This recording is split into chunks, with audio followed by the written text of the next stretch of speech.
Last class में मैंने एक बॉल को, बाउंसिंग बॉल को एनिमेशन दी थी। आज हम एक पिक्चर के ऊपर एनिमेशन अप्लाई करेंगे।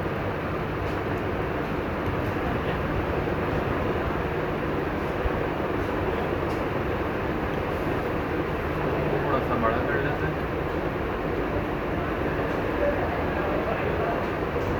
बड़ा करने के बाद एक पिक्चर ला के रख देते हैं यहाँ। सही है। अब पिक्चर को सिलेक्ट करके प्रॉपर्टीज़ का पैनल ओपन करना। ठीक है। पिक्चर को सिलेक्ट करने के बाद आपको अंदाज़ा होगा कि आपकी पिक्चर का साइज़ काफ़ी बड़ा है और आपका जो वर्क स्पेस है वो छोटा है। तो पोजीशन और साइज़ में विड्थ और हाइट आ रही होगी, ये वही कर देना जो आपके पेज की है, 640 बाय 480। सही है। उसके बाद इसको ऊपर रखना शिफ्ट के साथ और पहले सेकंड के ऊपर एक की फ्रेम इंसर्ट करके शिफ्ट के साथ इसको नीचे ले आना। उसके बाद दूसरे सेकंड के ऊपर इंसर्ट की फ्रेम करना और इसको शिफ्ट के साथ नीचे ले जाना। राइट क्लिक करके क्रिएट क्लासिक प्रिंट और यहाँ पर भी राइट क्लिक करके create classic print. Control enter से प्रीव्यू चेक करना है। ऊपर से नीचे की तरफ आ रही है पिक्चर और जाए जा रही है। मैं ऐसा प्रीव्यू नहीं करता, मैं चाहता हूँ कि ऊपर से नीचे की तरफ आए पिक्चर और थोड़ी सी देर मेरी आंखों के सामने रुके फिर नीचे जाए, ताकि मैं उसको ऑब्जर्व कर लूँ कि उस पर कुछ लिखा हुआ तो नहीं है, कुछ लिखा हुआ है तो मैं पढ़ सकूँ। इसलिए मैं 1 सेकंड के लिए उसको रुकवाना चाहता हूँ। तो उसके लिए क्या करेंगे बेटा आप, मैंने कंट्रोल Z किया, पहले सेकंड के ऊपर इंसर्ट की फ्रेम किया और शिफ्ट के साथ इसको नीचे ले आया। दूसरे सेकंड के ऊपर इंसर्ट की फ्रेम कर देना और कुछ भी नहीं करना। इससे क्या होगा, पहले और दूसरे के दरमियान पिक्चर जो है वो स्टेबल फॉर्म में रहेगी, आगे पीछे नहीं करेगी। दूसरे से तीसरे सेकंड के दरमियान इंसर्ट की फ्रेम किया और शिफ्ट के साथ नीचे ले आया। अब मुझे बताओ मैंने पिक्चर को कहाँ कहाँ मूव कराया, पहले से 0 से 1 के दरमियान और 2 से 3 के दरमियान। 1 से 2 के दरमियान मैंने पिक्चर को मूव कराया नहीं कराया, लिहाजा 2 से 3 के दरमियान में क्लासिक प्रिंट इंसर्ट करना और 0 से 1 के दरमियान में करना। समझ आ गई बात। बीच में हम नहीं करेंगे क्योंकि बीच में पिक्चर को हमने मूव ही नहीं कराया। जब पिक्चर को मूव ही नहीं कराया तो 2 इन लगाने का भी फ़ायदा नहीं। कंट्रोल इंटर प्रेस किया, और अगर लगा देंगे तो कोई मसला कोई मसले वाली बात नहीं, लेकिन लगा देंगे आमतौर पर। ठीक है बेटा। अब ये देखो मेरे पास एक अच्छा सा इफेक्ट तैयार हो गया, मतलब एक बैनर टाइप चीज़ रेडी हो गई है।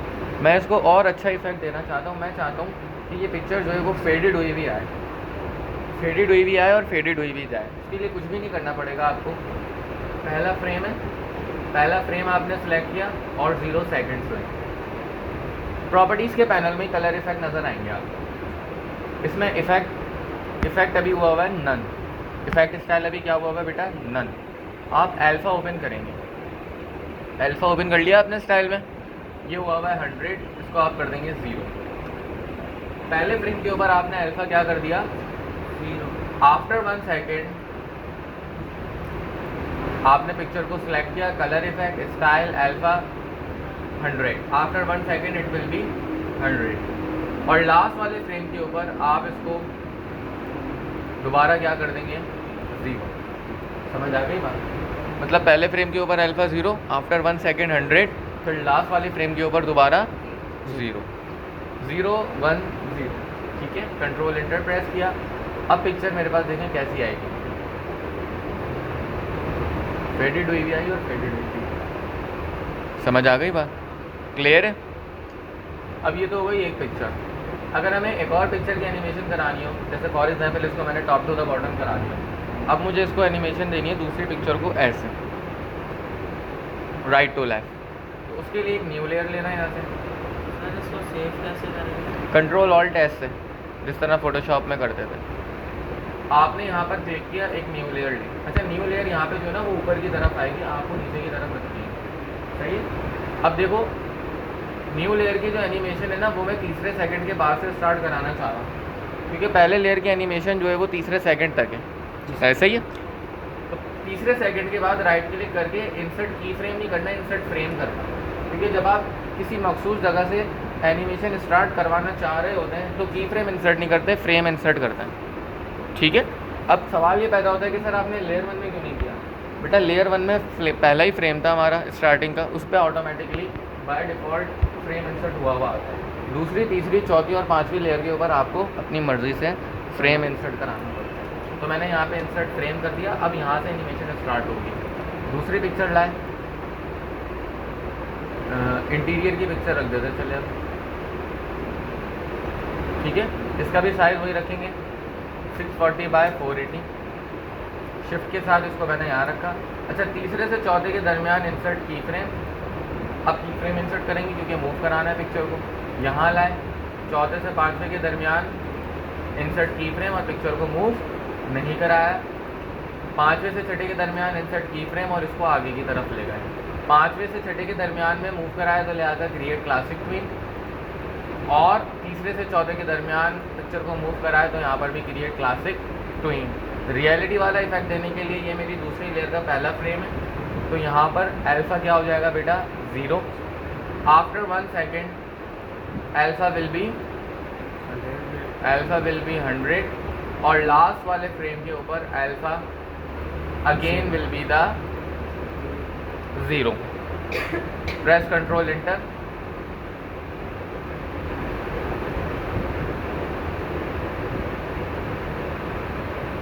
समझ आ गई बात। अब ये रिपीट होता रहेगा। अब मैंने एक और लेयर सेलेक्ट करी, इसको नीचे रखा। अब तीसरी लेयर के एनिमेशन में कहाँ से स्टार्ट करूँगा, छठे सेकंड के बाद से। समझ आई बात? क्यों?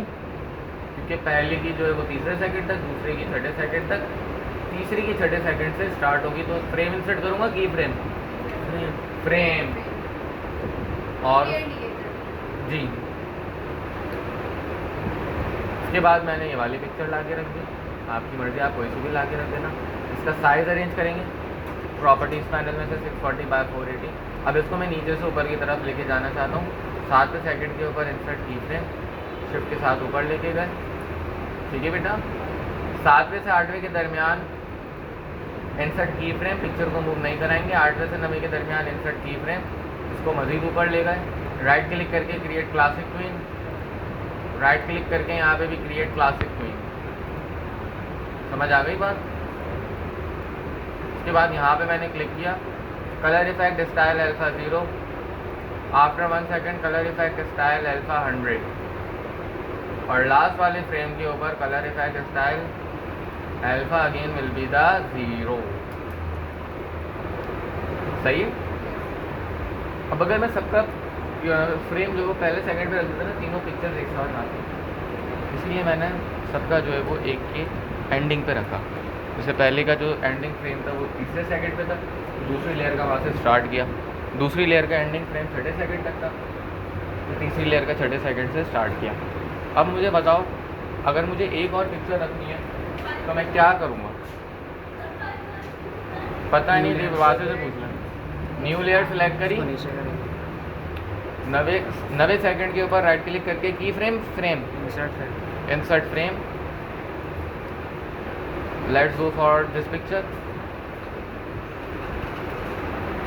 Width 640, height 480।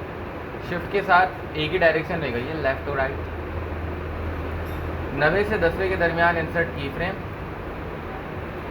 10वें से 11वें के दरमियान इंसर्ट की फ्रेम, पिक्चर को मूव नहीं कराएंगे। और 11 से 12वें के दरमियान इंसर्ट की फ्रेम, आगे ले गए। 11 से 12 के दरमियान create classic twin,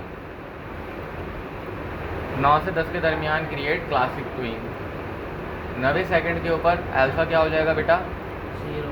after 1 second alpha 100 और लास्ट वाले फ्रेम के ऊपर alpha again will be the 0। Control enter. आपके पास 12 सेकंड का एक वेब बैनर तैयार हो चुका है बेटा, जिसमें हमने 4 पिक्चर इस्तेमाल किए हैं। समझ आ गई बात? ये स्टॉप। और ये लेयर कैसा आती है? यहाँ से आएगी बेटा, ठीक है। कल इंशाल्लाह इसकी मतलब सूरह के बाद इसकी आखिरी क्लास होगी, फिर HTML CSS की क्लास होगी आपकी, उसके बाद आपका कोर्स एंड।